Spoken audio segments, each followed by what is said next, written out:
विचार से विश्वास तक शिक्षा का नया अध्याय। स्वागत है आपका दामोदर यूनिवर्सिटी में। From thought to believe, a new chapter of education. Welcome to Damodar university. Hey everyone, मैं स्मृति झा, आपकी डिजिटल मेंटर हूँ। आज की क्लास में हम कार्बन के केमिकल प्रॉपर्टीज़ को देखेंगे। तो आइए कार्बन कंपाउंड्स की केमिकल प्रॉपर्टी को देखते हैं। क्लास स्टार्ट करते हैं। लिखता है, in this section we will be studying about some of the chemical properties of carbon compounds. Since most of the fuels we use are either carbon or its compounds, we shall first study combustion. तो इस section में हम लोग carbon compound की chemical properties के बारे में देखेंगे। हम लोग जितने फ्यूल्स यूज़ करते हैं वो या तो कार्बन होते हैं या फिर कार्बन के कंपाउंड्स होते हैं। तो हम लोग सबसे पहले कंबशन को देखेंगे कि कंबशन क्या होता है। Carbon in all it's allotropic forms burns in oxygen to give carbon dioxide along with the release of heat and light. Most carbon compounds also release a large amount of heat and light on burning. These are oxidation reactions that you learnt about in the first chapter. तो हमारे carbon और उसके allotropes हैं, वो क्या करते हैं, oxygen के प्रेजेंस में ये बर्न करते हैं और बर्न करने के बाद में कार्बन डाइऑक्साइड देते हैं और साथ में क्या होता है, हीट और लाइट भी रिलीज़ करते हैं। मोस्टली कार्बन कंपाउंड्स जो होते हैं वो काफ़ी लार्ज अमाउंट में हीट और लाइट प्रोड्यूस करते हैं। जब आप उनको बर्न करोगे तो काफ़ी लार्ज अमाउंट में हीट और लाइट प्रोड्यूस करते हैं।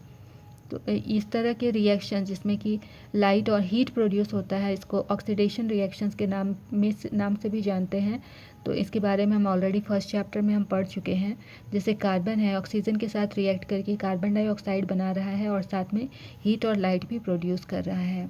वहीं बात करें मीथेन की, CH4, तो ये ऑक्सीजन के साथ बर्न होता है, तो ये क्या बनाएगा, कार्बन डाइऑक्साइड, साथ में वाटर और साथ में हीट और लाइट एनर्जी भी रिलीज़ करेगा। थर्ड है CH3, CH2OH, ये ऑक्सीजन के साथ बर्न करेगा तो कार्बन डाइऑक्साइड, वाटर और साथ में हीट और लाइट भी रिलीज़ करता है। आगे है balance the letter to reactions like you learned in first chapter. तो यहाँ पर ये जो इक्वेशंस हैं, इन इक्वेशंस को आपको बैलेंस करना है। जो अनबैलेंस्ड है उसको आप बैलेंस इजीली आप कर लोगे। आपके पास में दो एक्टिविटीज़ हैं। एक्टिविटी 4.3 कहता है कि take some carbon compounds naphthalene, camphor, alcohol 1 by 1 on a spatula and burn them. तो आपको सबसे पहले कार्बन के कुछ कंपाउंड्स हैं जिसका नाम दिया है नैप्थलीन, कैम्फर यानी कपूर या फिर अल्कोहल, इनको एक स्पैचुला यानी चम्मच में लेना है और उसको बर्न करना है। Observe the nature of the flame and note whether smoke is produce. तो क्या फ्लेम जो जल रहा है वो फ्लेम को आपको ऑब्ज़र्व करना है कि कैसा है, कलर वगैरह किस तरह का है, ब्लू है, रेड है, कैसा दिख रहा है आपको, वो ऑब्ज़र्व करना है। और जो स्मोक प्रोड्यूस हो रहा है उसको भी ऑब्ज़र्व करना है। Place a metal plate above the flame. Is there a deposition on the plate in case of any of the compounds. तो सब इसमें मेटल प्लेस को फ्लेम के ऊपर में आपको प्लेस करना है, तो उसमें किसी तरह का कोई डिपोजिशन है या नहीं है ये भी आपको देखना है। ये था एक्टिविटी 4.3। 4.4 में क्या करना है, light a Bunsen burner and adjust the air hole at the base to get different types of flames present on of smoke. तो आपको बर्नर जलाना है और उसका different type of smoke gain करना है। उसके लिए क्या करना है, उसके जो होल है उसको बेस से उसको एडजस्ट करना है। When do you get yellow सूटी फ्लेम, तो आप कब वहाँ पर येलो फ्लेम गेन करते हैं वो आपको नोटिस करना है। When do you get blue flame, कब आप ब्लू फ्लेम गेन करते हो ये भी नोट करना है। इसके लिए आगे लिखा हुआ है, saturated hydrocarbons will generally give a clean flame while unsaturated carbon compounds will give a yellow flame with lots of heat smoke. तो हमारा जो सैचुरेटेड हाइड्रोकार्बन को जब आप यूज़ करोगे तो वहाँ पर आपको क्लीन फ्लेम दिखेगा, जबकि अनसैचुरेटेड कार्बन कंपाउंड को जब आप यूज़ करोगे तो उस केस में फ्लेम का कलर कैसा होगा, येलो होगा और बहुत सारा ब्लैक स्मोक भी निकलेगा।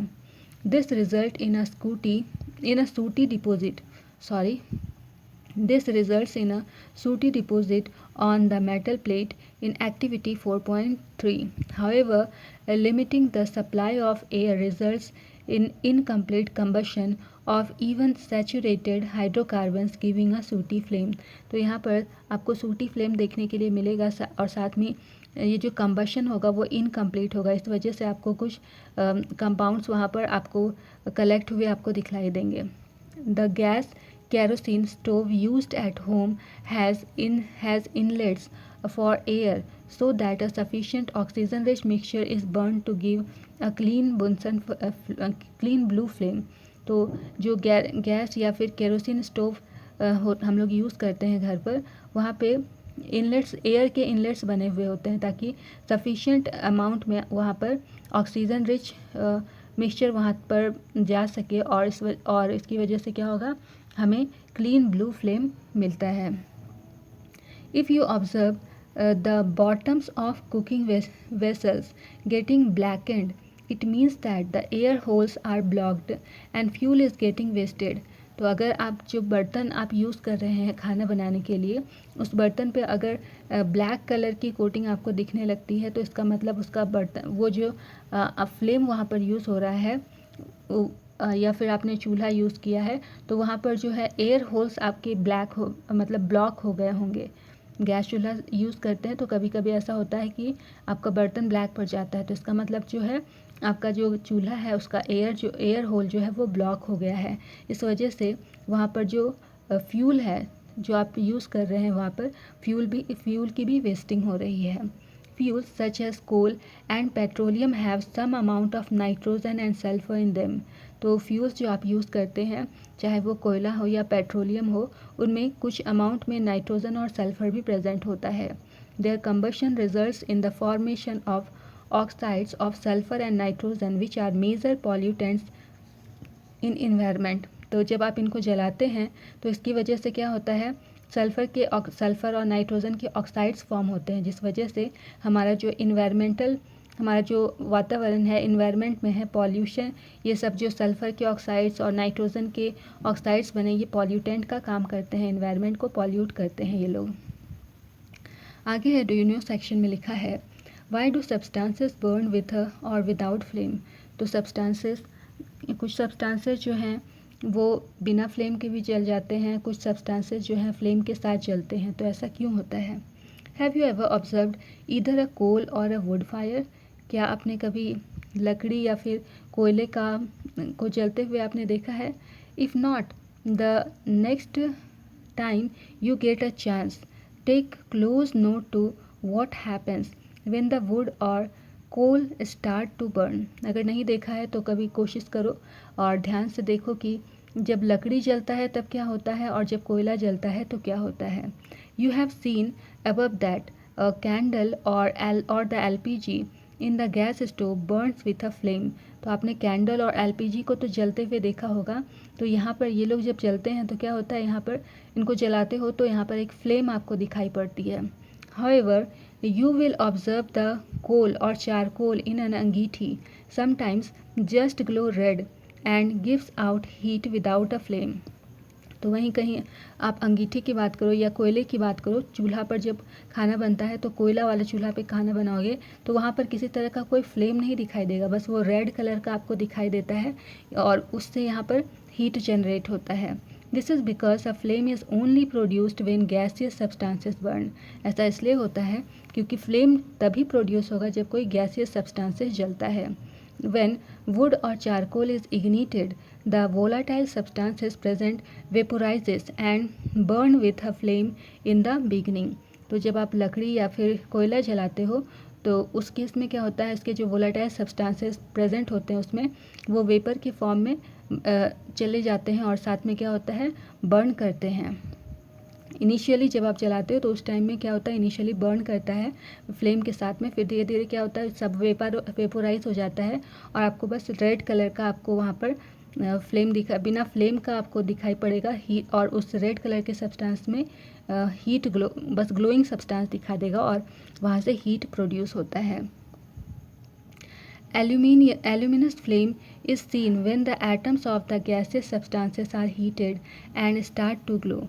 तो यही लिखा है कि एल्यूमिनस फ्लेम यहाँ पर आप देखोगे, और जबकि गैसेस सब्सटेंसेस को आप बर्न करोगे तो इनिशियली ये ग्लो करना स्टार्ट करते हैं। The colour produced by each element is a characteristic property of that element. जो यहाँ पर हर एक एलिमेंट के थ्रू को आप जब जलाओगे तो डिफरेंट डिफरेंट कलर्स आपको वहाँ पे दिखेंगे। वो डिपेंड करता है कि आपने कौन सा एलिमेंट को बर्न किया है। Try and heat a copper wire in the flame of a gas stove और एंड ऑब्जर्व इट्स कलर। तो आप कॉपर की वायर को फ्लेम के ऊपर, आप उसको फ्लेम के ऊपर या फिर गैस के ऊपर उसको हीट करने के लिए छोड़ो, और उसके कलर में क्या चेंज हो रहा है वो देखना है आपको। You have seen that incomplete combustion gives suit which is carbon. On this basis, what will you attribute the yellow color of a candle flame or to? तो यहाँ पर क्या होगा, जब इनकम्प्लीट कंबशन होगा तो इस केस में क्या होगा, आपको बस वहाँ पे शूटिंग फ्लेम दिखाई पड़ेगा कार्बन का।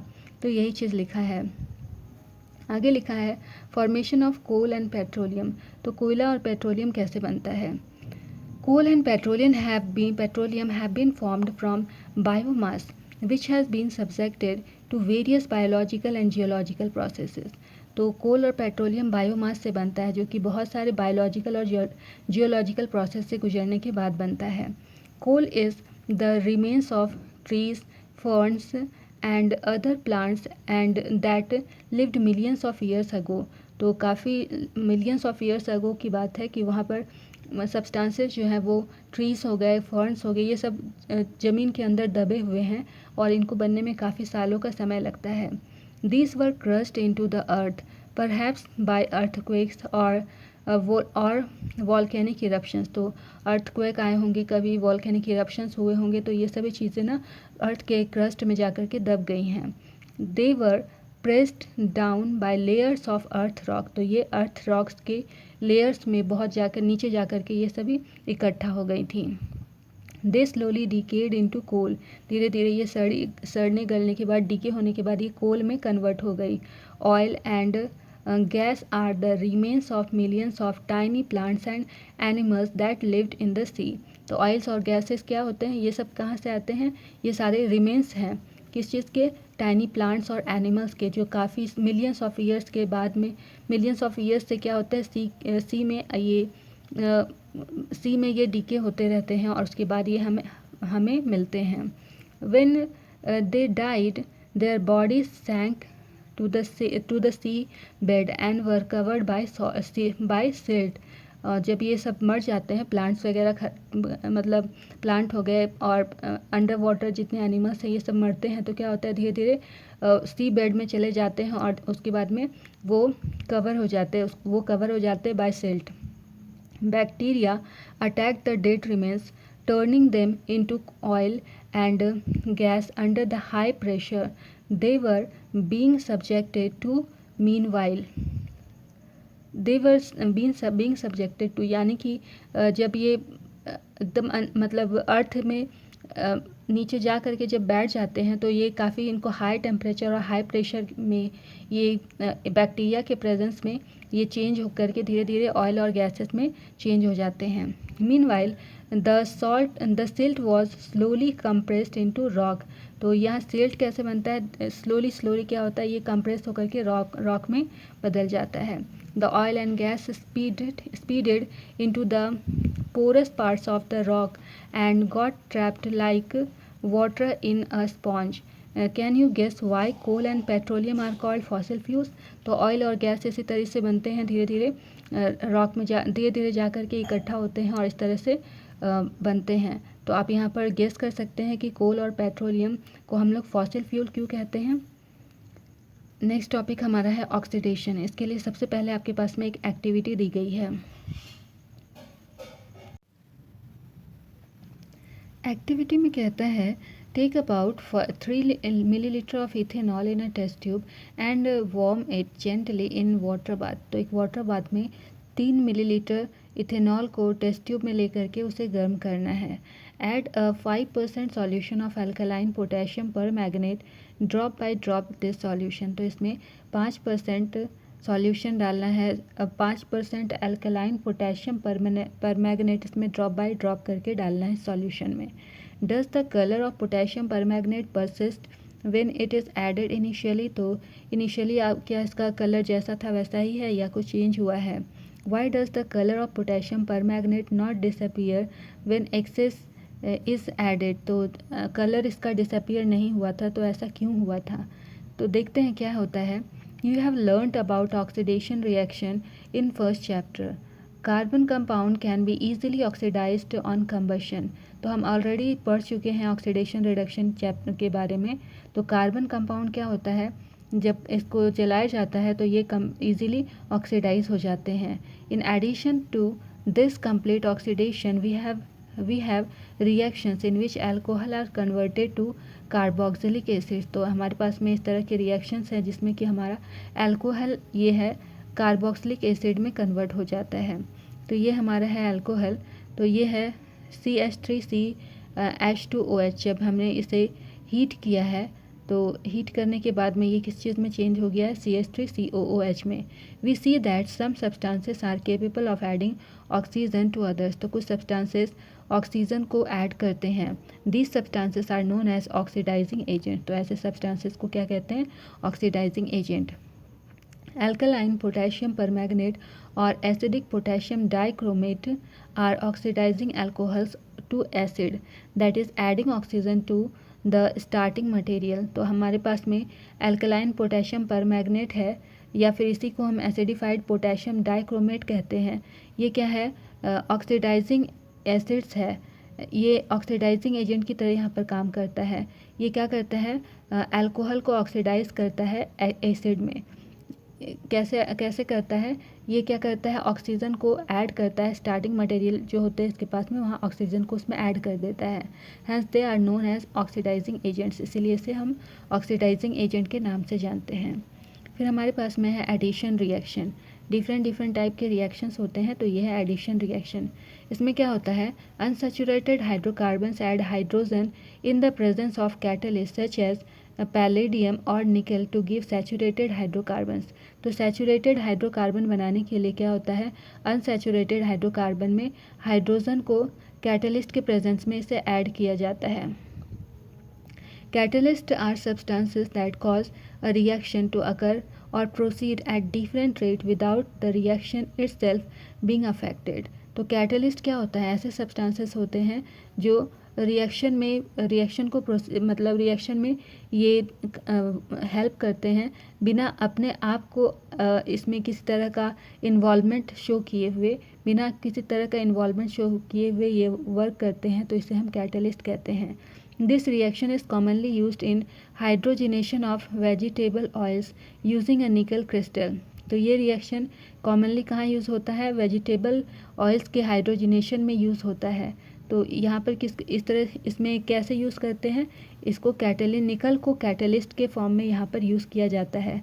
जब वेजिटेबल का हाइड्रोजिनेशन करते हैं तो यहाँ पर कैटलिस्ट की तरह कौन काम करता है, निकल काम करता है। Vegetable oils generally have long unsaturated carbon chains while animal fats have saturated carbon chains. तो वेजिटेबल ऑयल में जनरली क्या होता है, लॉन्ग अनसैचुरेटेड कार्बन चेन होता है, जबकि एनिमल फैट्स में सैचुरेटेड कार्बन चेन्स होता है। तो यहाँ पर हमारे पास में ये कार्बन चेन है C2, हमारे पास में ये कार्बन का चेन है, और यहाँ पर निकल हमारा कैटलिस्ट की तरह में काम कर रहा है। ये वेजिटेबल ऑयल का फॉर्मेशन आपको यहाँ पर दिखा रहा है, यही आपके बारे में लिखा है, यहाँ इसी के बारे में लिखा है, जहाँ कैटलिस्ट हमारा निकल जो है ये कैटलिस्ट की तरह काम कर रहा है, ये कैटलिस्ट है, और हमारे पास में वेजिटेबल ऑयल का फॉर्मेशन यहाँ पर आपको दिखाया है। You must have seen advertisement stating that some vegetable oils are healthy. तो आपने बहुत सारे ऐसे एडवर्टीज़मेंट देखे होंगे टीवीज़ में या फिर पोस्टर्स में देखे होंगे कि कुछ वेजिटेबल ऑयल्स जो हैं वो काफ़ी हेल्दी होते हैं। Animal fats generally contain saturated fatty acids are said to be harmful for health. तो एनिमल फैट्स के बारे में बता रहा है कि इसमें सैचुरेटेड फैटी एसिड्स पाए जाते हैं जो हमारी हेल्थ के लिए हार्मफुल होते हैं। Oils containing unsaturated fatty acid should be chosen for cooking. तो खाना बनाने के लिए किस तरह के कुकिंग ऑयल का यूज़ करना चाहिए, सैचुरेटेड फैटी एसिड्स से से बने हुए मतलब सैचुरेटेड फैटी एसिड वाले ऑयल्स का यूज़ हमें खाना बनाने के लिए करना चाहिए। अगला रिएक्शन है सब्स्टिट्यूशन रिएक्शन। इसमें क्या होता है, saturated hydrocarbons are fairly unreactive and are inert in presence of most reagents. तो सैचुरेटेड हाइड्रोकार्बन्स हमारा अनरिएक्टिव होते हैं और ये जो है इनर्ट गैस के प्रेजेंट में, ये जो है इनर्ट गैस के प्रेजेंट में मतलब ये मोस्ट जितने भी रिएजेंट्स हमारे पास में प्रेजेंट होते हैं उस सब में ये हमारे सैचुरेटेड हाइड्रोकार्बन्स प्रेजेंट होते हैं। However, in the presence of sunlight, chlorine is added to hydrocarbons in very fast reaction. तो हमारे पास में सनलाइट के प्रेजेंस में क्लोरीन को हाइड्रोकार्बन में ऐड करते हैं ताकि ये रिएक्शन काफ़ी फास्ट हो सके। Chlorine can be replace the hydrogen atom 1 by 1। तो क्लोरीन का यूज़ क्यों करते हैं, यहाँ पर हाइड्रोजन को रिप्लेस करते हैं क्लोरीन से। It is called a substitution reaction because one type of atom or group of atoms takes place of another। तो यहाँ पर इसको मतलब हम सब्स्टिट्यूशन रिएक्शन कहते हैं क्योंकि यहाँ पर हमारा क्लोरीन मतलब एक टाइप का सब्सटेंस दूसरे टाइप के सब्सटेंस को, एक एटम दूसरे एटम को रिप्लेस कर रहा है, इसीलिए ये सब्स्टिट्यूशन रिएक्शन कहलाया। ये हम ऑलरेडी सब्स्टिट्यूशन रिएक्शन के बारे में ऑलरेडी पढ़ चुके हैं। A number of products are usually formed with the higher homologous alkene। तो बहुत सारे हाइयर होमोलोगस एल्कीन से नंबर ऑफ प्रोडक्ट्स हम बनाते हैं। एक आपके पास में यहाँ पर इक्वेशन के फॉर्म में दिया हुआ है, इक्वेशन बनाया है CH4 को Cl2 के साथ में कंबाइन किया गया तो ये हमारे पास में CH3Cl बना और साथ में HCl बना और ये रिएक्शन हमारा सनलाइट के प्रेजेंस में हुआ। अब हमारे पास दो क्वेश्चन है, इन्हें देख लेते हैं। पहला क्वेश्चन कह रहा है why is the conversion of ethanol to ethanoic acid are oxidation reaction. तो इथेनॉल से इथेनॉइक एसिड का कन्वर्जन ऑक्सीडेशन रिएक्शन क्यों कहलाता है। तो ये है हमारा इथेनॉल और इथेनॉल हमारा इथेनॉइक एसिड में कन्वर्ट हो रहा है। तो यहाँ पर इसे पूछा है कि क्यों इसे ऑक्सीडेशन रिएक्शन कहते हैं। तो आंसर है since the conversion of ethanol to ethanoic acid involve the addition of oxygen to ethanol it is an oxidation reaction. तो यहाँ पर एडिशन ऑक्सीजन का हो रहा है, इथेनॉल में ऑक्सीजन ऐड हो रहा है, इसीलिए इसे ऑक्सीडेशन रिएक्शन कहते हैं। तो इथेनॉल हमारा ऑक्सीजन में ऐड हो गया है, इसीलिए इसे ऑक्सीडेशन रिएक्शन कहें। क्वेश्चन नंबर 2 कहता है a mixture of oxygen and ethyne is burned for welding. Can you tell why a mixture of ethyne and air is not used. तो एक मिक्सचर हमारा किस चीज़ का है, ऑक्सीजन और इथाइन को जब वेल्डिंग करते हैं तो इसके लिए तैयार किया जाता है। तो आप बता सकते हैं कि एक मिक्सचर इथाइन और एयर का क्यों नहीं हम लोग यूज़ करते हैं। तो आंसर है ये हमारा रिएक्शन के फॉर्म में है। तो इसका आंसर क्या है, when ethyne is burned in air it gives sooty flame. तो जब इथाइन को एयर में बर्न किया जाता है तो ये एक सूदी फ्लेम ये देता है।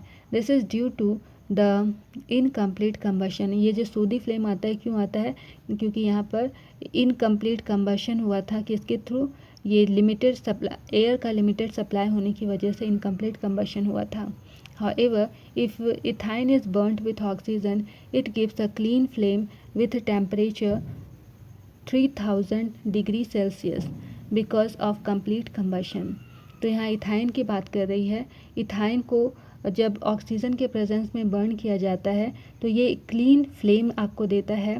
टेम्परेचर इसका कितना होता है, 3000 डिग्री सेल्सियस होता है। तो यहाँ पर कंप्लीट कंबशन होने की वजह से आपको क्लीन फ्लेम मिलता है। This oxy acetylene flame is used for welding. तो इस ऑक्सी एसिटिलीन का जो फ्लेम निकला, इस फ्लेम को वेल्डिंग के फॉर्म में यूज़ करते हैं। It is not possible to attain such a high temperature without mixing oxygen. तो बिना ऑक्सीजन मिक्स किए हुए इतना हाई टेम्परेचर गेन करना इम्पॉसिबल होता है। This is the reason why a mixture of ethyne and air is not used. इसीलिए हम लोग इथाइन और एयर के मिक्सचर को इस केस के लिए यूज़ नहीं करते हैं। तो मेरे प्यारे बच्चों, ये थी हमारी आज की क्लास। यदि कोई भी डाउट हो तो आप हमारे DU के कमेंट सेक्शन में अपना सवाल ज़रूर पूछें। मैं हर एक लर्नर को रिप्लाई देने की कोशिश करूँगी। Okay then, keep learning, keep growing only at DU। See you soon, bye bye.